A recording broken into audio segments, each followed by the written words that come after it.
Imagine o silêncio absoluto de uma noite sem lua, quebrado apenas pelo som de uma harpa ecoando pelas colinas escuras de Belém. Um menino, quase uma criança, toca com os dedos trêmulos enquanto lobos uivam ao longe. Ele ainda não sabe, mas naquela melodia frágil está sendo forjado o maior rei de Israel. E o que ninguém nunca te contou é que o caminho dele até o trono passou por um abismo de sangue, traição e um segredo tão sombrio que a própria Bíblia parece sussurrá-lo nas entrelinhas.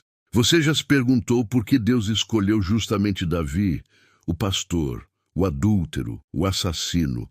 Fique comigo, porque o que você vai ouvir agora não é a história que te contaram na escola dominical. Eu era um daqueles que achava que conhecia a história de Davi. O herói que derrotou Golias, o poeta dos Salmos, o homem segundo o coração de Deus. Mas uma noite, sozinho, com a Bíblia aberta no Salmo 51, algo me atravessou como uma lâmina fria. Cria em mim, ó Deus, um coração puro. Ele escreveu isso depois de ter mandado matar Urias, depois de roubar a esposa de um homem leal, depois de mentir, trair e ver o filho nascido dessa traição morrer nos braços de Batseba. E ali, no escuro do meu quarto, eu me perguntei, como? Como um homem que caiu tão baixo pôde ser chamado de escolhido por Deus? A resposta não estava nos versículos que eu tinha decorado.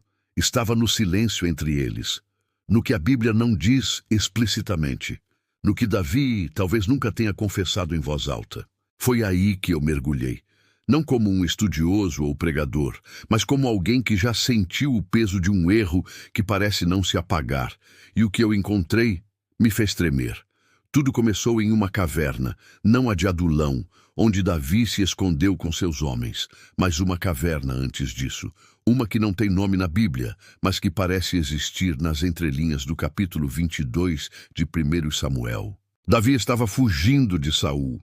Tinha acabado de escapar por um triz. Saul havia cravado sua lança na parede onde Davi estava segundos antes. Ele corria desesperado, sem exército, sem coroa, apenas com o pavor de um rei enlouquecido que queria sua cabeça a qualquer custo. E foi numa noite chuvosa, dentro daquela gruta úmida e fria, que algo aconteceu. Davi estava só. Seus homens dormiam, exaustos. O fogo da fogueira estava quase apagado. De repente, ele ouviu um som, um choro abafado, vindo do fundo da caverna. Ele pegou sua espada e avançou com cautela. E lá no fundo, encontrou um menino. Não devia ter mais de 10 anos. Estava encolhido, sangrando. No peito ele tinha uma marca estranha, um círculo com uma estrela de 6 pontas, desenhada com cinzas. O menino olhou para Davi e sussurrou algo que gelou o seu sangue. Você vai se sentar no trono, mas primeiro vai carregar o meu sangue em suas mãos. Davi recuou, assustado. O menino não era hebreu, não era filisteu. Ele falava uma língua antiga, quase esquecida, e antes que Davi pudesse fazer qualquer pergunta, o menino morreu. Ali, nos braços dele, sem explicação, sem nome, apenas um corpo frio e uma profecia assustadora sussurrada no escuro. Na manhã seguinte, Davi enterrou o menino na entrada da caverna. Marcou o local com uma pedra. E nunca mais falou sobre isso, nem com seu melhor amigo, Jonatas, nem com o profeta Samuel, nem mesmo com Deus. Mas algo nele mudou para sempre. Seus olhos ficaram diferentes, como se carregassem um peso que não era dele. Anos depois, quando Davi já era um rei poderoso e respeitado, ele mandou chamar Natã, o profeta, não para falar de conquistas militares, e não era para confessar sobre Batseba ainda. Ele perguntou com a voz trêmula, Natã, você já ouviu falar de um menino com uma marca no peito que morreu numa caverna? Natã ficou em silêncio por um longo momento. Depois, com os olhos marejados, respondeu, sim, meu senhor. Ele era um dos últimos guardiões do segredo, aqueles que sabiam o que Saul fez antes de se tornar rei. os que guardavam a verdade sobre a casa de Saul e sobre a promessa quebrada. E aqui está o mistério que a Bíblia parece esconder nas entrelinhas. Saul não foi o primeiro escolhido. Antes dele, houve outro, um menino, um pastor, escolhido por Samuel quando ainda era uma criança. Mas Saul, consumido pela inveja e pelo medo, o caçou, o matou e escondeu o corpo. Aquele menino na caverna era o filho do primeiro escolhido, o último daquela linhagem. E Davi, sem saber, tornou-se o herdeiro de uma maldição. Mas Deus não escolheu Davi apesar dos seus erros. Ele o escolheu por causa deles, porque somente alguém que carregava o peso de um sangue inocente em suas mãos poderia entender a profundidade do perdão. Somente alguém que já tinha sido caçado como um animal poderia um dia proteger os fracos e oprimidos. Somente alguém que já tinha traído poderia escrever com o coração: misericórdia quero e não sacrifício. O Salmo 51 não foi escrito por um rei perfeito em sua torre de marfim.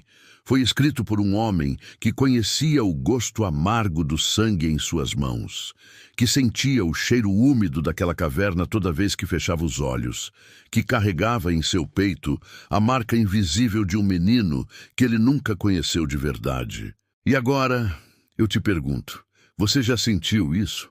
Aquele erro que não te deixa dormir à noite? Aquela culpa que sussurra no escuro quando tudo está em silêncio? Uma promessa que você quebrou e que ainda sangra dentro de você? Porque se a resposta for sim, então a história de Davi não é sobre um rei distante.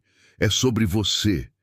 É sobre um Deus que escolhe o que está quebrado, que escreve histórias de salvação com letras tortas, que transforma assassinos em poetas e traidores nos antepassados do próprio Messias. Se você está aqui, ouvindo esta mensagem até o final, não é por acaso, é porque essa história precisava te encontrar. Talvez antes que você desistisse, antes que você pensasse que seus erros são grandes demais para serem perdoados. Porque o mesmo Deus que tirou Davi da escuridão daquela caverna está te chamando agora pelo seu nome, com a mesma voz que um dia ecoou pelas colinas de Belém. Eu não sei o que você carrega, qual é o seu fardo, mas eu sei que Davi carregava um menino morto em sua consciência, e ainda assim, ele se tornou o homem segundo o coração de Deus. Então, me diga aqui nos comentários, qual é o seu menino na caverna? Aquele segredo, aquela culpa, aquele peso que você enterrou há muito tempo, mas que ainda te segue. E se este vídeo te tocou de alguma forma, não guarde só para você, compartilhe. Porque em algum lugar agora mesmo, alguém pode estar dentro da sua própria caverna, precisando desesperadamente saber que ainda existe esperança. Se inscreva no canal, mas só se você também acredita que Deus ainda escreve finais felizes com pessoas imperfeitas como nós. Porque a história de Davi, ela não acabou. Ela está acontecendo agora, em você.